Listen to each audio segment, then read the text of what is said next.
pada kesempatan kali ini kita mencoba membahas mengenai terminologi AI, terutama di dalam Programmable Web of the Future.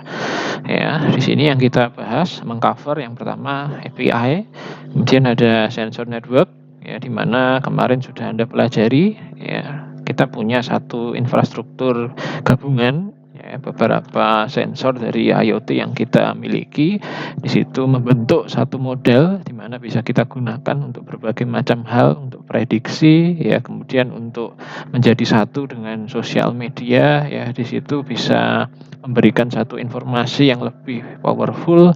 Kemudian kemarin kita bahas ada cloud, ya, di mana seluruh infrastruktur data kita bawa semua itu ke cloud. Kemudian ada data mining, kemudian juga ada intelligent decision engines. Ya, yang pertama kita bahas adalah AI ini sendiri karena cakupannya cukup luas. Ya, AI itu berhubungan dengan ada learning, kemudian ada pattern recognition, kemudian ada intelligent agents, kemudian ada probabilistic reasoning dan uncertainty, dan juga ada graphical models. Ya, coba kita lihat satu persatu. Ya, ini adalah materi yang bisa kita lihat di sini. Ada beberapa buku, ya, Artificial Intelligence Modern Approach, kemudian Pattern Classification, kemudian ada Probabilistic Reasoning.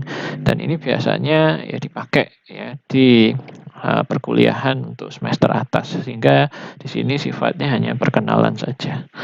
Kemudian ini adalah map ya dari analytic modeling. Ini merupakan salah satu hal yang menarik ya untuk dibahas. Jadi di sini kita mempunyai satu framework. Yang pertama adalah pendekatan dari sisi modelnya. Yang kedua adalah sisi dari apakah tujuan dari model itu digunakan, gitu ya. Kemudian kita melihat di sini ya, kalau model source di sini semakin ke bawah itu semakin bersifat teori, ya, semakin ke atas makin bersifat algoritmik, ya, artinya kita butuh data ya di sini untuk bisa mewujudkan model datanya. Kalau secara teori ya di sini bagaimana manusia mempelajari sesuatu, dan di sini berkaitan dengan apa yang kita ingin telaah ya di dalam artificial intelligence. Bagaimana sih human intelligence di sini dikaitkan ya dengan artificial intelligence, sehingga yang kita dapatkan ya dari model yang di sini lebih bersifat teori dan juga modeling purpose yang di sini lebih kepada kita menarik association atau correlation. Ya, di sini kita lebih mendapatkan hal-hal yang sifatnya deskriptif ya. Ya, model machine learning merupakan hal-hal yang di sini saya rasa ya meskipun sama-sama di sini dia mengandung association, mengandung correlation, tapi itu cukup susah ya untuk dijelaskan. Dan kalau kita melihat ini modeling purpose yang lain adalah untuk prediction ya di salah satu sisi. Jadi ada beberapa kata kunci yang sebetulnya menarik ya untuk kita pelajari. Yang pertama asosiasi, kemudian yang kedua korelasi, yang ketiga causation ya. Jadi ketiga hal ini seolah-olah mirip ya, kalau Anda lihat secara makna katanya ya artinya ada dua hal yang berhubungan ya, misalnya A dilihat hubungannya dengan B. Ya, association di sini akan melihat gitu ya.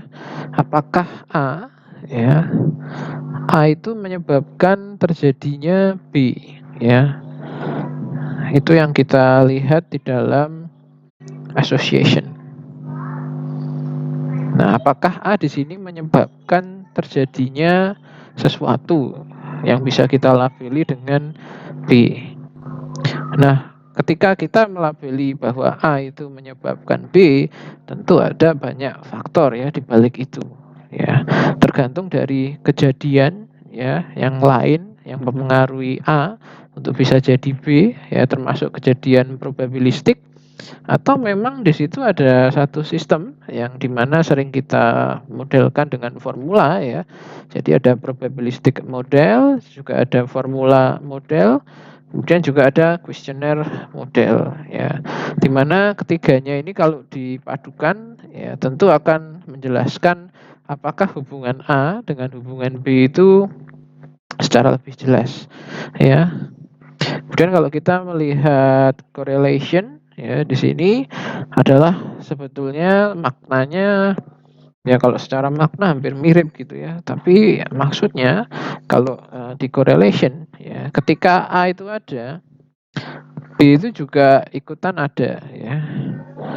Entah karena hal-hal yang sebetulnya tidak kita ketahui gitu ya. Jadi ketika A misalnya nilainya naik, B di sini ikut naik.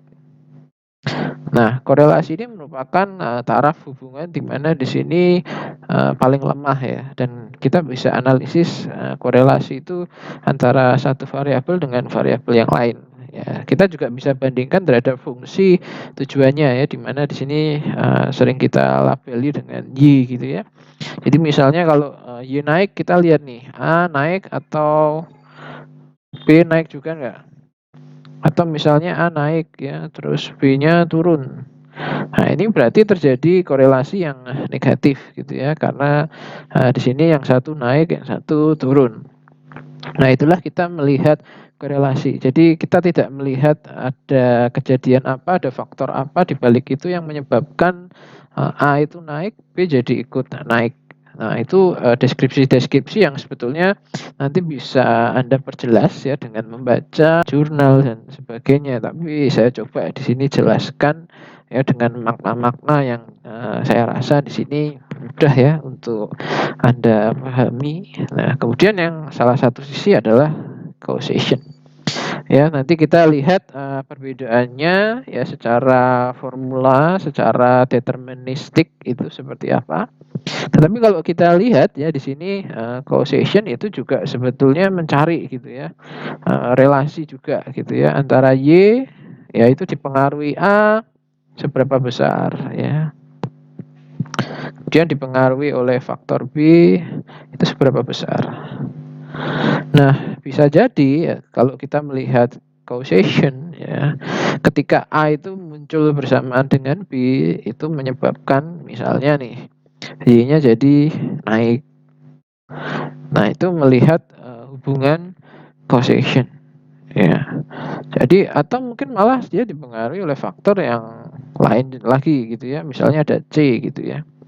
Nah, selama ada C, ya, ketika kita melihat ada hubungan antara A dan B, baru di sini C itu ketika dia eksis, dia menyebabkan Y-nya jadi ikutan naik gitu ya. Kalau C ini tidak muncul misalnya ya, meskipun A dan B itu ada korelasi, ya belum tentu menyebabkan Y itu jadi naik. Nah, ini sedikit, hubungan yang lebih complicated gitu ya. Dan ini, biasanya digunakan ya untuk, menjelaskan model-model explanatory ya. Kita discard dulu sebentar.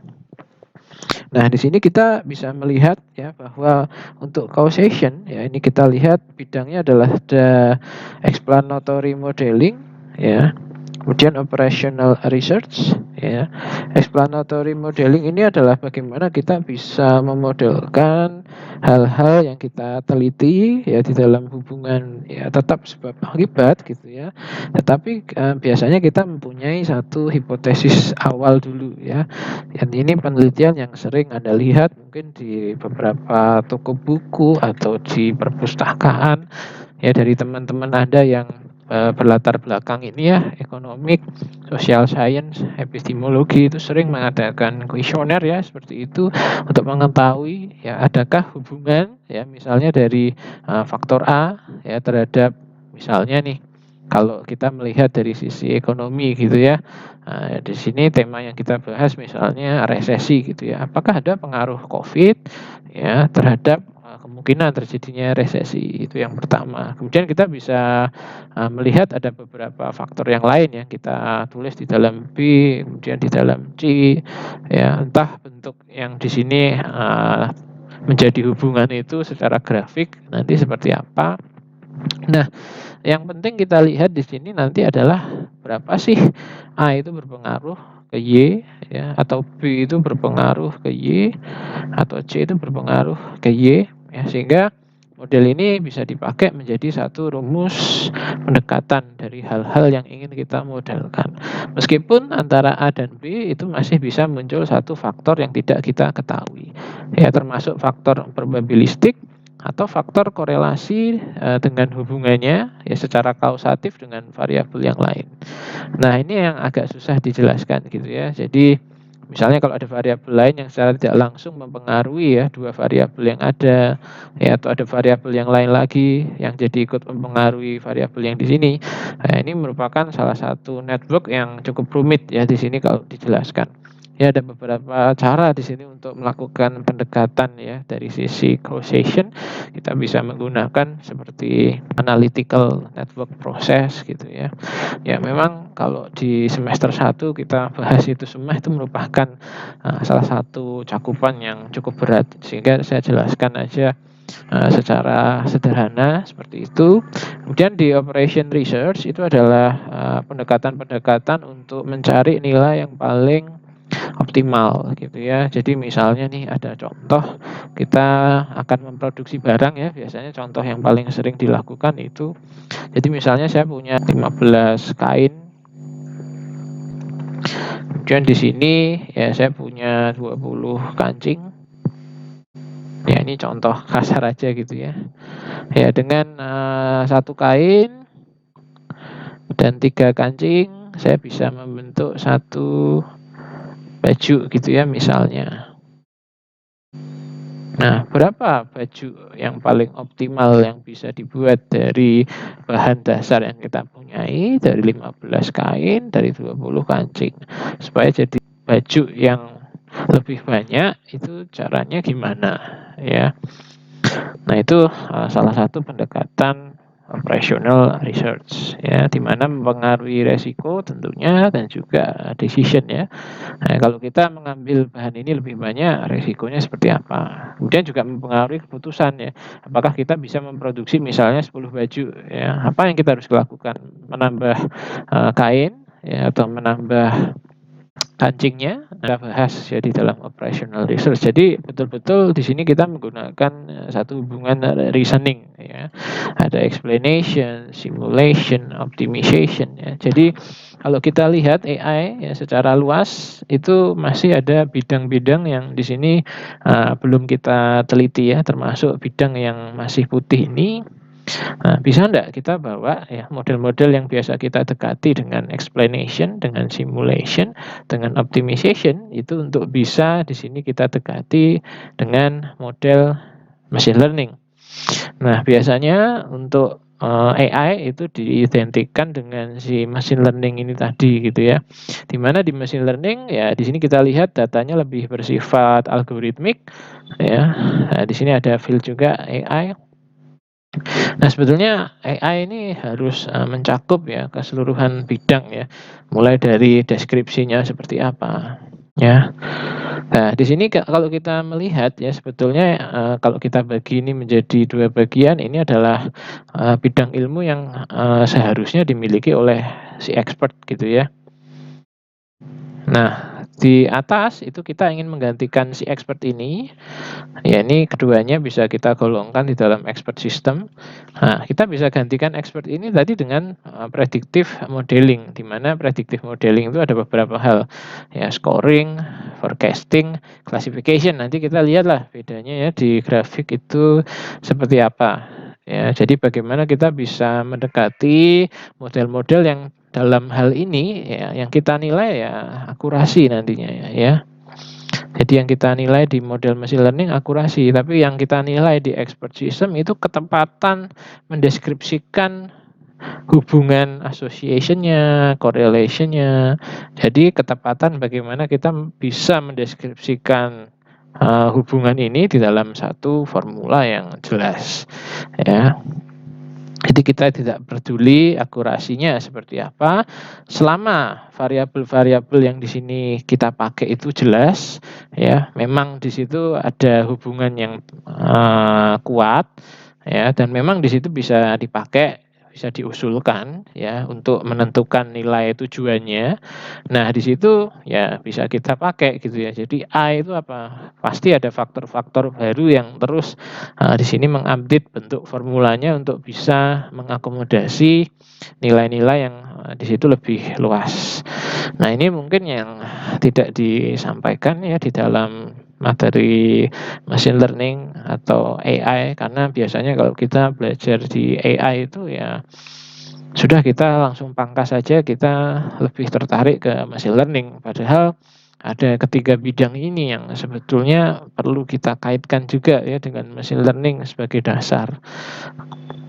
Nah, untuk operational research di sini ya tentu saja nanti berhubungan ya dengan bagaimana kita melakukan metode riset juga atau metode numerik. Nah, di sini juga nanti akan berkaitan juga dengan deskriptif statistik ya. Jadi di sini adalah lebih dekat ke deskriptif statistik, bagaimana kita bisa mendefinisikan nilai-nilai yang ada di dalamnya ya, supaya kita tahu oh ternyata sebaran data kita itu bentuknya seperti ini. Jadi memang tidak kita paksakan karakteristik data kita itu untuk bisa mencapai satu akurasi tertentu gitu ya. Jadi misalnya nih, Anda ingin meneliti apakah A itu menyebabkan Y gitu ya. Nah, ketika A ternyata itu tidak berhubungan sama sekali dengan Y, tidak menyebabkan hubungan yang positif dengan Y, ya itulah hasil temuan Anda gitu ya. Jadi apapun hasilnya negatif atau positif itu terserah ya. Jadi kita tidak terlalu memperhatikan kalau negatif ya ndak usah melakukan penelitian, bukan seperti itu. Justru dari negatif kita bisa tahu, oh faktor ini ternyata tidak berpengaruh gitu ya. Tapi kalau di machine learning ya akurasinya tidak naik, ya di situ salah dari modelnya gitu ya. Sehingga yang kita kejar terus akurasinya itu naik terus gitu ya. Nah, jadi model berpikir atau framework ini aja kita bisa dapat gambaran yang beraneka ragam ya, apalagi kita menelaah satu persatu. Karena di artificial intelligence itu ada yang sistemnya agent juga, nanti Anda melihat gitu ya. Dan agent itu jarang dibahas juga di machine learning. Kemudian yang bentuknya optimization ya.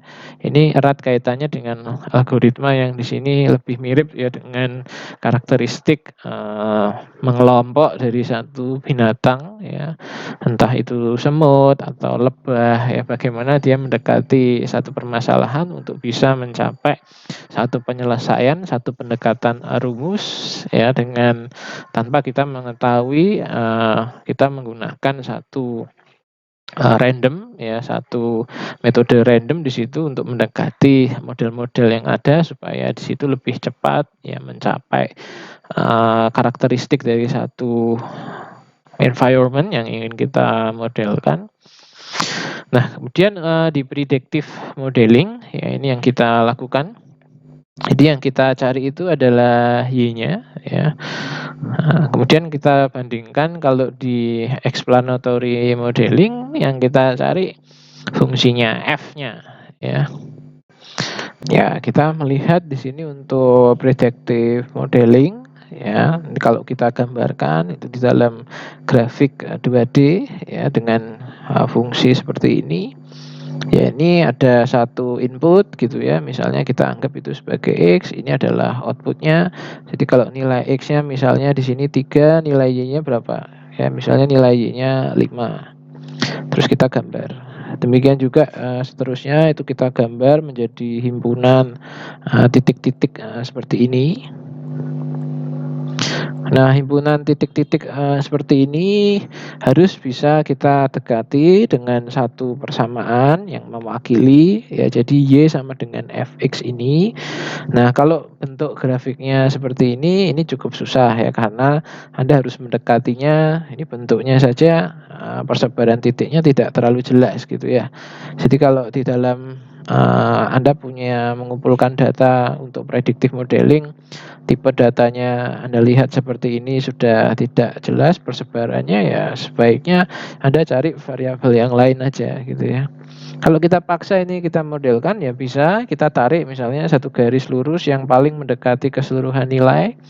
Ya artinya di sini nilai yang paling mendekati model itu ya nilai-nilai yang di sini kena di garisnya ya. Nah, kalau nilai yang di sini ini cukup jauh ya dari nilai yang ada di dalam garis ini ya, sehingga ini adalah error-error ya yang terjadi dari rumus yang kita terapkan, formula yang ada di sini. Nah, sehingga kumpulan error-error ini ya perlu kita reduksi dengan merubah-rubah bentuk garisnya supaya di sini lebih sesuai dengan bentuk data kita. Nah, kita bisa menyesuaikannya dengan menambah ya pangkat ya dari garisnya ya, supaya garisnya itu bisa melekuk-lekuk ya. Kalau Anda melihat ya, ini hubungan untuk Y sama dengan X gitu ya. Jadi tinggal seberapa besar kemiringan yang terjadi ya, miring ke sini atau miring ke sini atau lebih landai gitu ya. Atau kalau Anda tingkatkan pangkatnya misalnya Y sama dengan X kuadrat, ya kita melihat satu hubungan yang seperti ini gitu ya. Atau kalau minus ya jadi seperti ini. Nah, di sini bisa untuk merepresentasikan data yang bentuknya ya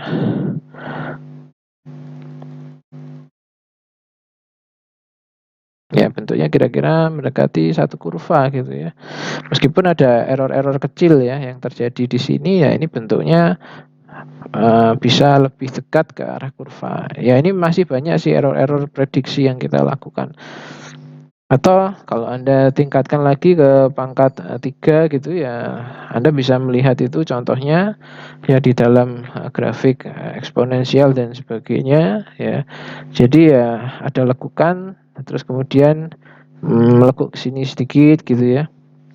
Atau dia putus ya seperti ini, itu juga grafik tertentu untuk pangkat 3 ya. Nanti kalau pangkat 4 ya Anda melihat ini ada satu lengkungan, terus ada satu lengkungan lagi ya, tergantung dari pangkatnya ya. Semakin banyak pangkat yang kita miliki, di situ bentuk lengkungan yang kita miliki bisa semakin kompleks ya, bisa mewakili data yang semakin rumit ya, meskipun itu bukan salah satu solusi ya. Karena ya data yang rumit itu menunjukkan bahwa ada satu hubungan yang tidak kita ketahui, yang masih tersembunyi ya dari variabel itu. Nah, sehingga di sini perlu kita dekati dengan cara yang lain. Kita perlu cari variabel-variabel yang di sini secara tidak langsung ya bisa memengaruhi Y ini supaya bentuknya menjadi lebih jelas grafiknya. Dan kita bisa tingkatkan dimensinya ya dengan menambahkan variabel-variabel yang lain. Entah ada fungsi Z di sini ya, ada fungsi A. Nah, di sini akan menambah variasi gitu ya dari bentuk grafik yang nanti akan kita gabungkan di dalam 4 dimensi ya. Tentu mendekati satu model 4 dimensi ya, di sini kalau Anda di 2 dimensi itu bisa pakai garis ya atau kurva. Nah, kalau di 3 dimensi Anda bisa pakai bidang. Ya, jadi Anda bayangkan bidangnya itu melengkung-melengkung gitu ya, seperti kertas yang di lipat-lipat ya, atau seperti kertas yang bergelombang. Nah, itu adalah salah satu bentuk bagaimana fungsi yang ada kalau kita tingkatkan dimensinya gitu ya. Kalau bidang 4 dimensi memang cukup susah untuk digambar, tapi bisa Anda bayangkan itu sebagai kertas tadi yang ditekuk-tekuk atau kertas yang di situ bergelombang, tapi di satu waktu yang lain ya di situ akan berubah bentuk ya, tergantung dari apa yang di situ menyebabkan perubahan di dimensi tingkat keempatnya. Atau kita bisa lihat ya hanya dari hubungannya antara satu variabel dengan variabel yang lain ya. Kemudian kita juga bisa melihat dari variabel itu terhadap output pengaruh negatif atau positif. Nah, itu semuanya bisa kita bawa di dalam predictive modeling. Nah, beda dengan explanatory modeling ya, di mana di sini kita melihat ya bahwa yang kita lebih dekati adalah fungsi f-nya. Fungsi f-nya itu apakah bisa mendeskripsikan ya tadi x itu dengan jelas, pengaruhnya terhadap y itu seperti apa ya. Dan di intelligent agents ini yang kita pelajari juga sebetulnya di AI yang kurang kita pelajari di machine learning. Jadi ada satu environment ya, di mana satu environment itu pasti ya menghasilkan satu persepsi ya dari agent yang ada di situ ya, karena di sini agent itu kita anggap aja ya sebagai, kalau di games ya Anda bisa menemukan agent itu ya lawan Anda, musuh Anda itu bisa Anda anggap agent. Ya agent pasti memahami environment game ya, dan juga ada rules ya di dalam environment yang perlu diikuti sehingga menghasilkan actions ya. Action ini tergantung ya, rulesnya itu bentuknya jelas, ada probabilitas di dalamnya atau tidak. Nah, bagaimana dia melakukan persepsi ya terhadap lingkungan itu akan ditentukan sekali dengan sensor-sensor yang dia miliki.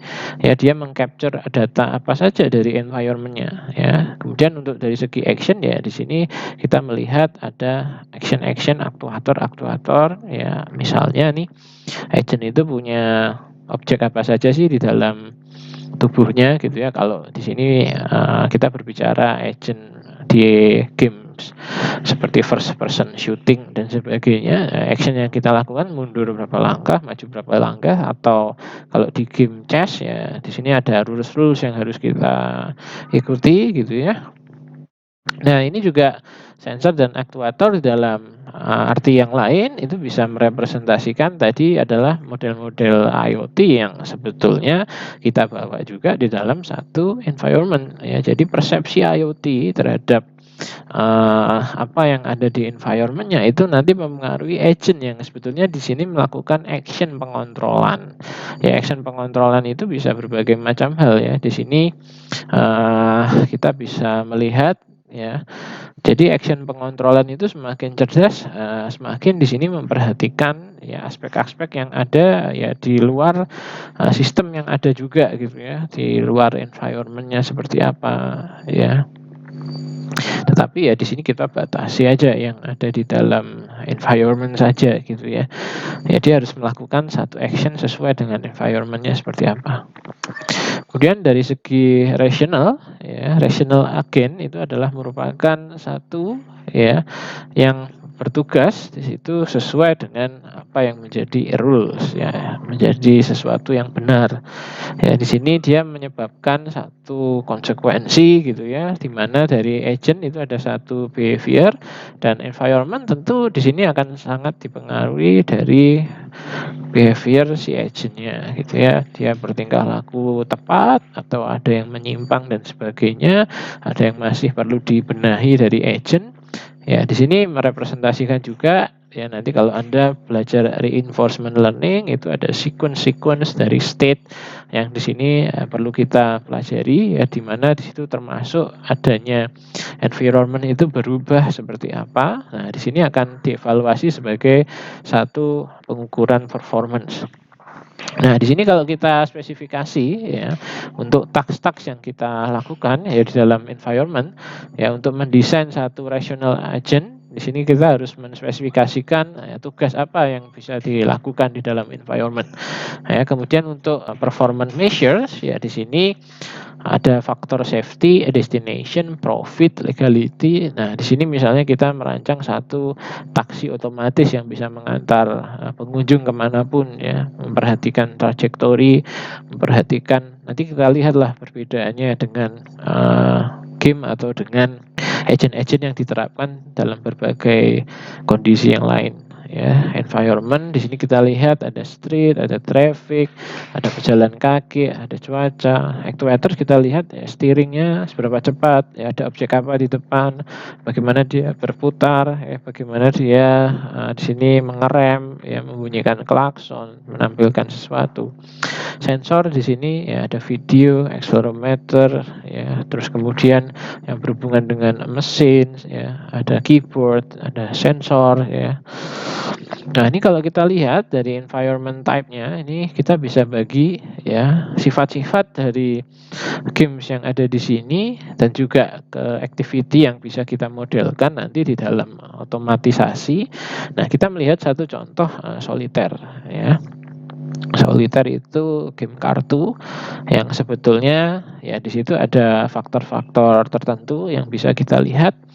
Observable, ya observable itu adalah semuanya itu apakah bisa kita lihat ya di papan ini atau ada sesuatu yang disembunyikan gitu ya. Nah, meskipun di sini semuanya bisa kita lihat ya di papan ini, ya saya juga merasa bahwa di sini ada satu faktor-faktor yang tidak kita ketahui ya. Ada satu faktor random juga yang terjadi di situ. Kemudian di sisi yang lain ini backgammon ya bisa diobservasi atau tidak bisa ya karena kita bisa melihat seluruh uh, bidak dari checker yang ada kita punya di sini. Ya, backgammon kalau yang belum tahu itu campuran dari catur dan juga dadu gitu ya. Jadi langkah caturnya tidak ditentukan oleh kita tapi ditentukan oleh dadu. Ya, sehingga di sini strategi kita ya diterapkan langsung kepada bagaimana kita bisa mengeluarkan nilai-nilai yang tepat itu dari dadu supaya cepat di sini kita mengeluarkan semua bidak-bidak yang ada di sini sampai ke luar dari boardnya ya. Nah, kalau di internet shopping ya kita lihat di sini observable atau tidak? Ya tidak karena memang ya pola dari belanja seseorang itu tentu tidak bisa kita amati dengan jelas kapan dia belanja, ketika dia ingin belanja dia belanja. Nah, di situ ada banyak variabel yang tidak kita ketahui sehingga di situ perlu diobservasi. Ya, kita bisa lihat gitu ya kemungkinan-kemungkinan yang terjadi ya di situ ya. Kemudian di taksi ini kasusnya juga observable. Kemudian yang cukup menarik ternyata di taksi semuanya tidak observable, tidak deterministik, tidak episodik ya. Kemudian faktor kedua yang kita lihat adalah deterministik, ini berhubungan ya dengan rule-nya. Nah, tadi yang kita lihat di soliter itu rules-nya jelas gitu ya. Jadi ada satu kartu yang muncul di sini, ya, kemudian kita bisa taruh ya di susunan kartu yang urutannya di situ sesuai ya.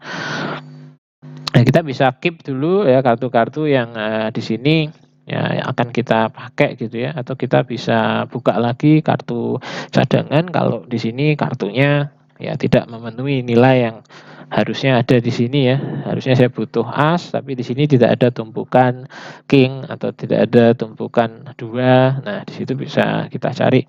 Tapi semuanya ini masih bisa digolongkan ya ke dalam satu sifat ya deterministik.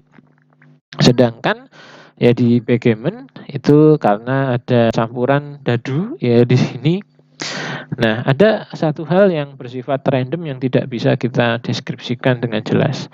Kalau di sini ya bisa kita deskripsikan langkah-langkah yang diambil itu tidak bergantung ya dari satu hal yang random, meskipun di sini ada satu tumpukan kartu yang tidak kita ketahui gitu ya. Tapi kan di sini kita buka kartunya gitu ya.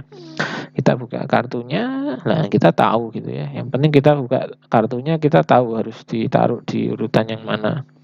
Kalau di sini kan bagaimana kita mengeluarkan, bagaimana kita mengambil langkah itu ditentukan oleh datunya ini sehingga ada faktor probabilistik di dalamnya sehingga tidak deterministik.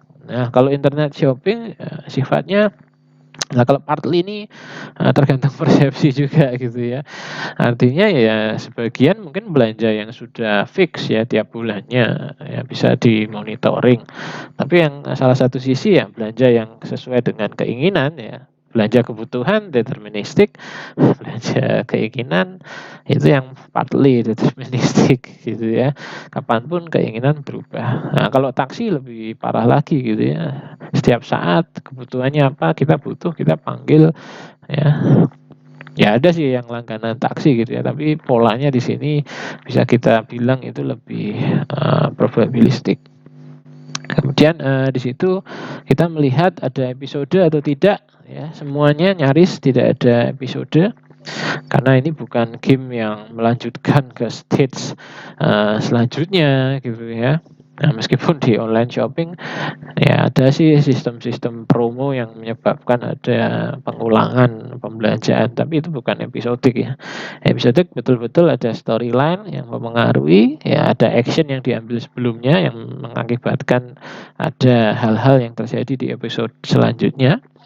Kemudian kita lihat selanjutnya ada static ya di situ. Static itu cenderung, di permainan itu tidak berubah ya aturannya, ya jadi aturannya, selama ya di sini, kita mengikuti aturannya terus ya di sini bersifat statik. Nah, Backgammon itu tidak bersifat statik ya tadi karena ada pengaruh dadu ini gitu ya.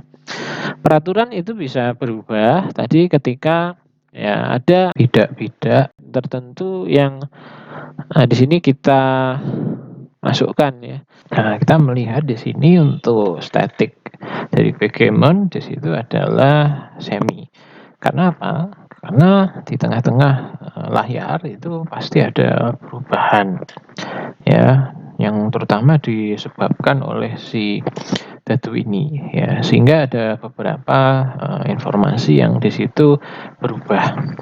Demikian juga kalau Anda melihat di situ ada toko online gitu ya, bahwa itu ada informasi yang tetap yang menjadi halaman depan dari satu tampilan online shop, kemudian juga ada rekomendasi setiap bulan atau promo yang di situ berubah-berubah.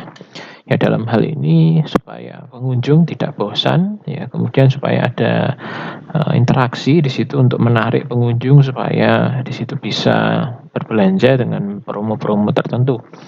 Kemudian dari taksi sendiri statik tidak tentu ya, karena dia bisa mengambil di manapun, ya apalagi dengan aplikasi dia bisa mendapatkan orderan dari manapun. Kemudian kalau kita lihat secara diskrit, di sini kita bisa melihat gitu ya, secara diskrit bahwa untuk game-game tertentu, ya ini bukan merupakan satu sifat yang diskrit karena semuanya ya di situ ada waktunya, di mana game ini bisa berhenti ya ketika ada satu misi yang sudah diselesaikan. Kalau internet shopping di situ juga sama, yang bersifat diskrit selama seseorang sudah belanja atau seseorang tidak jadi belanja, ya di situ ada satu event yang di-close. Tapi kalau taksi tidak ya, terus-menerus ya di situ ya polanya seperti apa, ada kejadian yang bersifat continue ya secara terus-menerus terjadi yang berubah setiap saat. Ya maka di situ, secara diskrit tidak. Kemudian single agent, ya kalau soliter ya kita bermain sendiri, backgammon tidak, ada 2 player ya. Kemudian untuk internet shopping, ya karena kita berbelanja sendiri kecuali ada lelang. Kalau taksi tidak ya, karena di situ ada beberapa agent, ya ada beberapa penumpang, ya kita bisa melayani beberapa penumpang yang berbeda atau ada beberapa order ya dari, di sini bisa kita juga ganti taksinya ya, ada pemain-pemain yang lain. Nah, di situ bukan single agent. Nah, sebetulnya cukup menarik yang kita bahas ini karena semuanya di sini akan menentukan ya bagaimana kita mendesain. Sebetulnya ini kalau kita hubungkan ya dengan sistem IoT kita ya, itu akan sangat menarik ya kalau kita mengenali IoT kita itu bertingkah laku seperti apa sih. Ada enggak faktor-faktor yang tidak bisa kita amati ya di dalam satu sistem kerangka IoT, atau yang di situ tidak bisa kita jelaskan ya, dan di situ ada episodenya atau tidak ya, untuk lanjut ke sensor-sensor yang lain, statik atau tidak ya, ada perubahan skenario kondisi yang ada yang menyebabkan sensor-sensor itu di sensing dengan cara yang berbeda. terutama ketika terjadi bencana dan seperti apapun itu yang berubah kondisi, di situ tentu menyebabkan hal-hal yang menarik, ya. Jadi kalau kita tahu karakteristik IoT kita seperti apa, kita umpamakan itu sebagai karakteristik, ya, bisa dari seperti game atau bisa seperti kegiatan kita sehari-hari, atau bahkan ini seperti taksi online atau autonomous taksi, ya, yang mungkin ditekankan lebih di sini. Itu ya kenapa dari sisi diskrit, ya kalau otomatik, taksi ya nggak berhenti-berhenti gitu ya.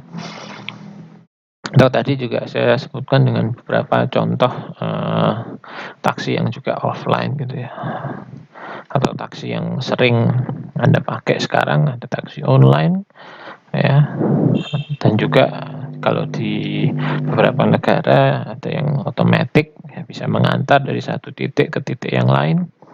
Nah, kondisi dari real world ini ya merupakan sebetulnya bisa diobservasi sebagian, ya bisa dipolakan dengan jelas. Stokastik di sini, ya di sini kita melihat untuk deterministiknya, ada faktor probabilitas atau tidak, sekuensial atau tidak, ya karena satu hal di sini dalam satu koridor waktu akan mempengaruhi hal yang lain, ya mungkin bisa mempengaruhi hal di jauh-jauh hari. Kemudian ada dynamic, selalu berubah, continue, dan multi-agent.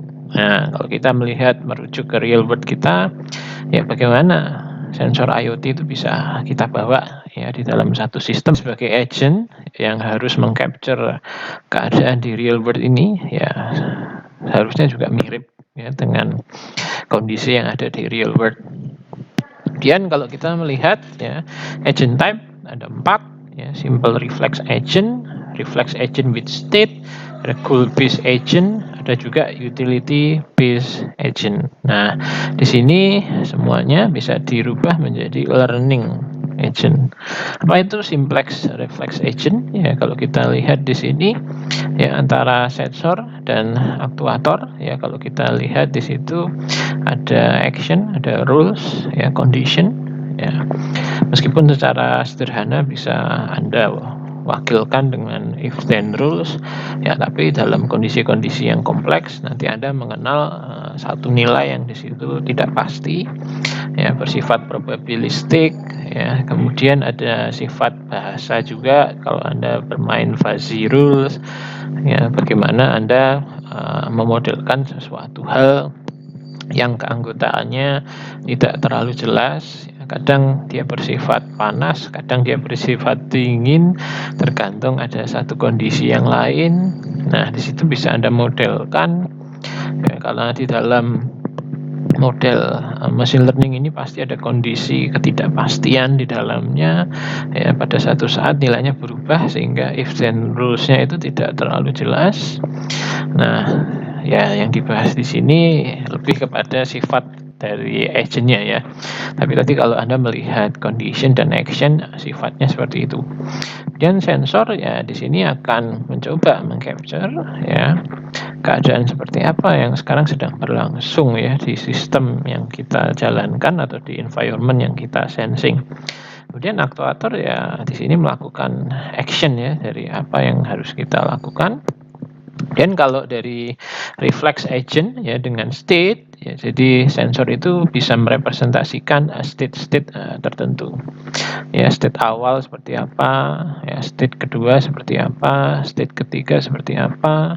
Nah, di sini word tentunya akan berubah ya.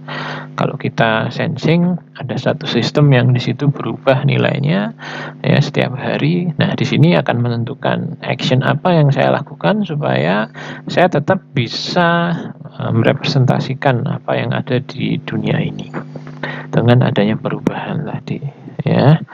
Kemudian kalau goal based agent, di sini sedikit lebih rumit ya karena di sini ada hubungan ya antara bagaimana dunia itu berubah ya dengan apa yang akan saya lakukan ya.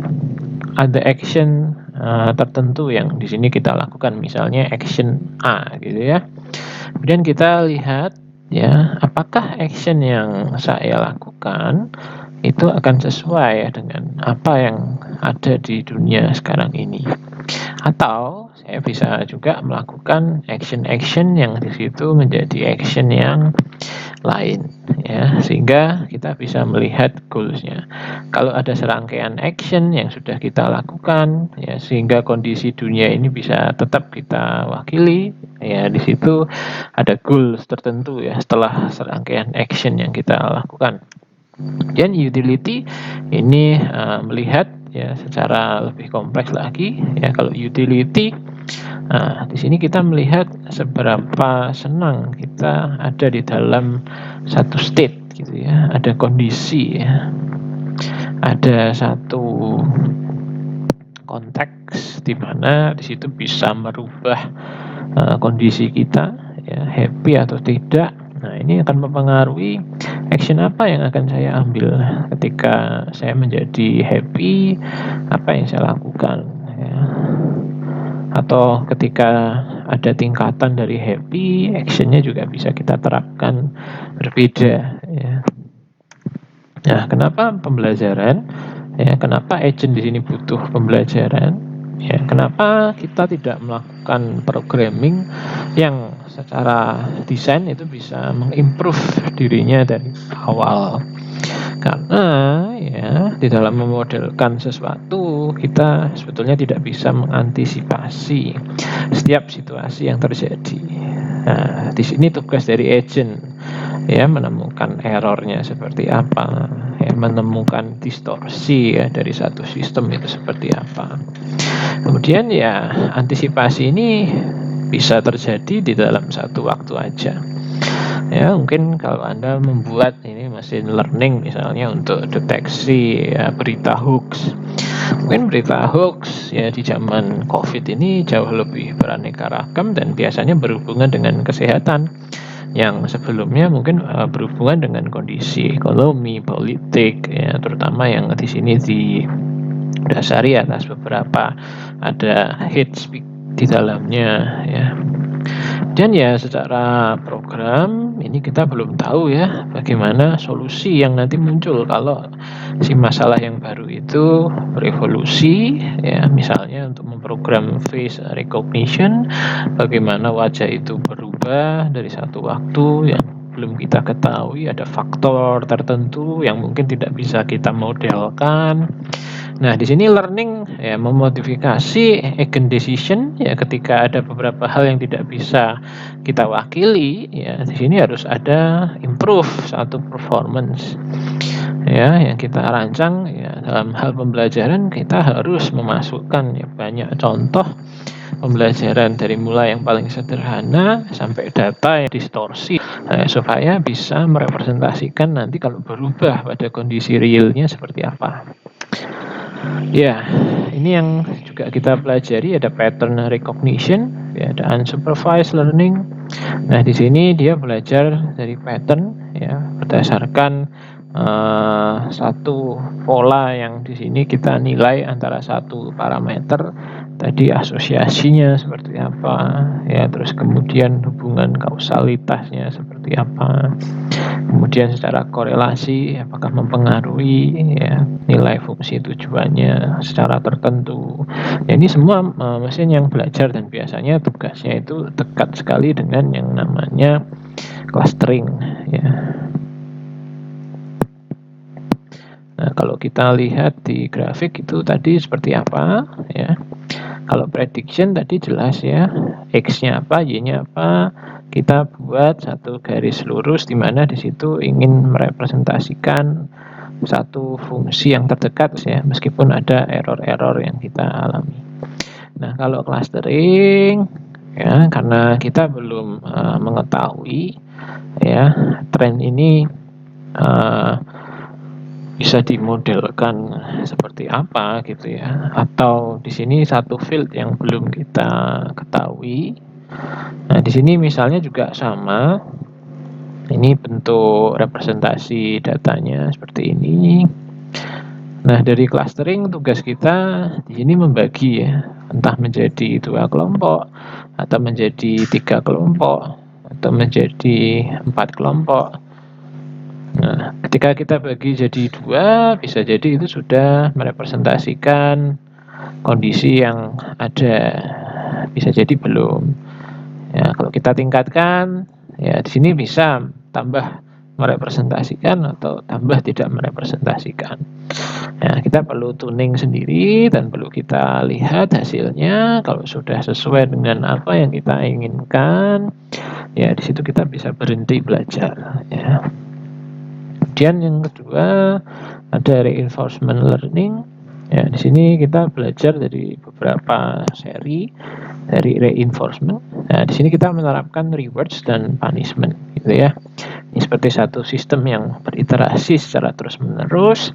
Ya, ketika ada error, di situ dijadikan satu parameter. Ya, kalau ada kondisi seperti ini, ya di dalam pembelajaran yang menggunakan memori dan sebagainya, di situ ada state-state tertentu yang sifatnya di sini ya memperkuat keputusan dengan menggunakan ya memori secara terus-menerus, secara sekuensial, atau menggunakan memori secara sementara. Nah, di situ ya kita pelajari di dalam reinforcement itu apakah ya kondisi-kondisi yang di sini menyebabkan keadaan itu bisa kita reward, atau malah di situ kita beri satu punishment ya kalau ada hal-hal yang tidak sesuai ya dengan apa yang terjadi dalam proses pembelajaran. Ya, dalam reinforcement learning ya kita tingkatkan agentnya, gitu ya. Jadi misalnya kalau di game FPS nih ya, kita jalankan agent ya, cara menembak saya misalnya seperti itu ya. Kemudian saya mati dalam berapa waktu, gitu ya. Kemudian saya belajar lagi kok tambah cepat matinya, berarti ada hal yang salah ini ya. Nah, saya tuning, saya ganti beberapa parameter, saya masukkan di dalam kondisi-kondisi, saya punya memori ya tertentu untuk mengingat tadi matinya karena apa, gitu ya. Nah, jadi di sini kita bisa meningkatkan ya performance dari si agent supaya ya dia menjadi lebih smart, gitu ya. Dengan kondisi yang ada, dia berkembang dengan kondisi yang ada di dalam game itu, gitu ya. Kemudian ada supervised learning. Nah, di sini adalah satu proses yang paling umum yang dilakukan di machine learning. Ya, jadi ada satu level dulu yang kita berikan. Ya. Biasanya supervised learning ini erat dengan klasifikasi. Ya. Kalau klasifikasi kita sudah tahu dulu ya. Jadi di dalam melabeli itu ada dua kategori ya. Ya, kalau di sini kan kita tidak punya label, gitu ya. Artinya kita ingin dekati nih, kita lebih mendekati kalau pakai prediction, gitu ya. Prediction juga termasuk salah satu supervised learning, gitu ya. Karena kita tahu nilai hasil prediksinya itu berdasarkan ya data yang kita kumpulkan. Tapi kalau classification itu kita punya dua tipe data yang sudah kita labeli dengan berbeda, gitu ya. Jadi artinya kalau saya punya data yang seperti ini ya bisa saya pisahkan. Tugas saya di klasifikasi memisahkan dua macam data yang berbeda ya. Ini baru dari dua dimensi. Nah, bisa jadi kalau Anda tambah banyak datanya bisa jadi seperti ini. Ya, tentu garis ini tidak bisa membagi dengan benar lagi ya, sehingga harus Anda tuning garisnya menjadi seperti ini. Nah, itu ada metode-metode untuk di sini bisa mencapai convergence, di mana setiap data yang nanti Anda masukkan sudah tidak mengganti pola dari cara memisahkannya ya. Jadi kalau masih ada data-data yang menyebabkan garis ini terus-menerus berubah, ya situ perlu Anda gali lagi pola klasifikasinya. Apakah variabel yang di sini saya masukkan itu sudah tepat untuk menjadi faktor klasifikasi, atau masih ada faktor-faktor yang lain seperti faktor statistik yang harus saya lihat. Kemudian ada juga semi supervised learning. Ya, ada beberapa data sampel yang diambil dari beberapa collection dari unlabeled ones. Kemudian kita belajar dari geometri yang ada di unlabeled sampel, dan kita menggunakan label one di sini untuk improve learning. Ya, jadi ada contoh yang pakai label. Kemudian kita juga dekati itu dengan unsupervised. Kita punya yang tidak pakai label, kita bagi tadi ya menjadi beberapa kelompok ya. Apakah proses pembagian di antara supervised dan juga unsupervised itu sudah sesuai atau belum? Nah, Nah, ini ya contoh dari supervised learning ya, misalnya untuk labeling. Kalau labeling ya di sini kita sudah punya ya, entah itu labelnya untuk colornya atau untuk shape-nya. Nah, kita bisa siapkan ya, objek yang kita miliki ya. Jadi kalau nanti dimensi bertambah ya, kita bisa kaitkan itu dengan morfologinya seperti apa bentuk yang kita cari, apa warna yang kita cari. Nah, di situ nanti kita gabungkan ya semua karakteristik yang ada di sini ya menjadi multidimensi ya, baik itu multidimension classifier itu ya ada beberapa hal juga ya, seperti SPM ya, nanti ada multidimension untuk SPM. Nah, Anda bisa terapkan ya beberapa teknik untuk klasifikasi. Dan juga tadi model-model prediksi itu juga sebetulnya ada beberapa sih yang bisa dipakai untuk klasifikasi ya. Misalnya seperti logistic regression itu tetap bisa dipakai untuk klasifikasi. Dan unsupervised learning ya, di sini kita mengelompokkan ya dari hal-hal yang kita temui. Tadi memang tidak ada labelnya sehingga kita bisa bagi-bagi sendiri ya. Ketika dibagi-bagi sendiri ya carilah yang paling sesuai. Ya, nanti kita coba di data yang baru ya, apakah di situ sudah sesuai, berapa persen sesuai. Ya, kalau cara membagi kita benar, semakin banyak yang sesuai. Ya, tapi kalau tidak ya tentu ada kesalahan di dalam proses kita melakukan clustering atau hal-hal yang belum nampak di situ yang justru kita bagi di situ datanya menjadi seperti itu. Nah, pattern recognition proses ini dimulai dari data acquisition, sensing. Nah, apa yang di sini kita bisa ambil dari physical variable ya, kita mengukur, kita masukkan data hasil pengukuran ya, tentu ada errornya, ada isunya, ada bandwidthnya, ada resolusinya kalau gambar ya, kalau sinyal itu ada bandwidthnya. Pre-processing itu kita meremove noise yang ada pada data. Kemudian di sini kita batasi pattern apa yang di sini sesuai dengan apa yang menjadi interest kita. Meskipun pre-processing ini dihilangkan kalau Anda pakai deep learning gitu ya. Artinya semua jadi fitur aja supaya nanti komputer yang mengenali sendiri. Ya, di beberapa kasus kurang efektif, tapi di kasus-kasus seperti image processing itu akan lebih meningkatkan akurasi meskipun prosesnya jauh lebih boros resource ya. Fitur extraction ya, kita di sini menemukan satu representasi yang lain dari features gitu ya. Ya, mungkin ada hal-hal yang belum kita ketahui seperti yang saya sampaikan ketika menjelaskan big data kemarin.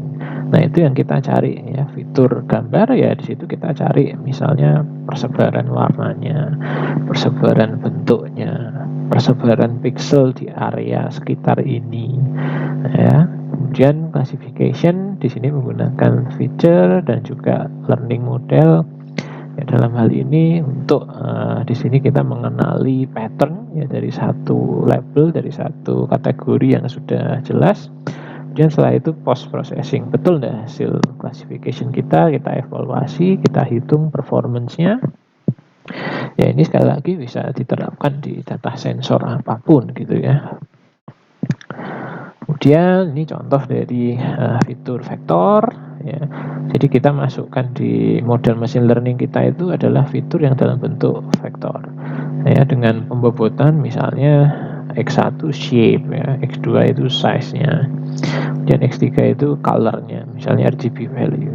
Kemudian yang lain itu other feature ya, atau fitur-fitur yang lain. Nah, X di sini akan menjadi fitur vektor ya. Seberapa banyak fitur yang ingin kita masukkan di situ akan menambah tadi saya ceritakan di awal dimensi ya, di dalam kita nanti melakukan clustering, klasifikasi dan sebagainya ya.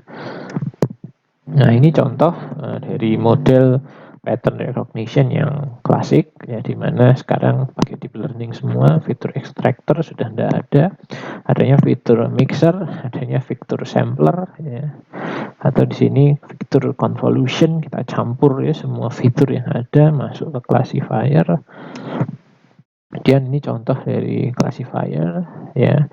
Kalau kita tadi mencari jarak ya dari satu titik ke titik yang lain, itu akan menandakan seberapa jauh ya vektor posisi dan juga vektor titiknya, vektor skalarnya seperti apa, di situ berpengaruh.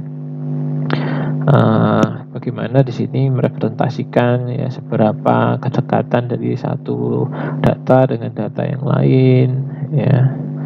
Kemudian kita bisa pilih data-data mana yang sudah dipisahkan, misalnya kalau klasifikasi dengan garis ya tanpa error yang terlalu besar ya, tidak ada data yang di situ diklasifikasikan dengan keliru, yang semua bisa kita ukur ya dalam parameter akurasi ya atau specificity ya, dan juga faktor-faktor penilaian akurasi yang lain ya.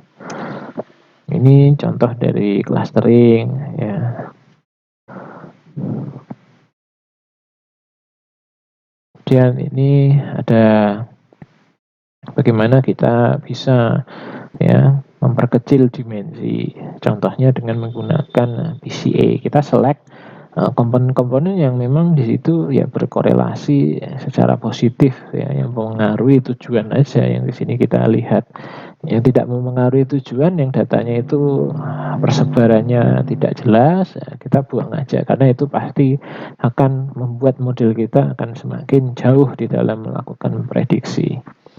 Nah, ini contoh dari PCA. Ya, sebetulnya PCA di situ tidak membuang. Ya, ada metode yang membuang, menyeleksi variabel-variabel yang ada. Kalau PCA di sini adalah memampatkan variabel. Jadi kita bisa cari dengan rumus vektor. Ya, di situ bagaimana cara merepresentasikan data, misalnya di dalam 2 dimensi, supaya di situ muncul ya sebagai satu titik aja ya, atau data 3 dimensi kita reduksi itu menjadi satu titik aja.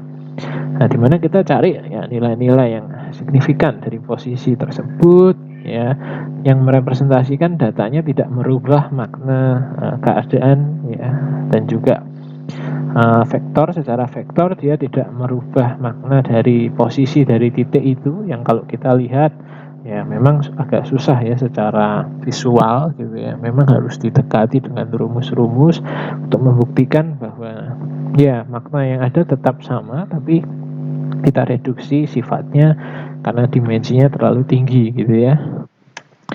Nah, kemudian ini yang terbaru ada deep learning ya, dimana tadi saya jelaskan ya semua fitur di sini dijadikan satu ya, meskipun di situ meningkatkan performance dari komputasi ya. Ya, saya rasa masih banyak yang ada di slide ini. Ya, kalau Anda tertarik untuk mendalami ini, ya bisa Anda baca secara lebih lanjut. Saya rasa pengantar yang saya berikan ya sudah cukup ya untuk mengantarkan Anda supaya bisa di sini tertarik lebih lagi kepada model-model yang ada ya, baik itu dalam AI, machine learning, dan bagaimana kita menerapkannya itu di IoT yang nanti akan kita ekstrak datanya. Ya, sekian dari saya. Terima kasih.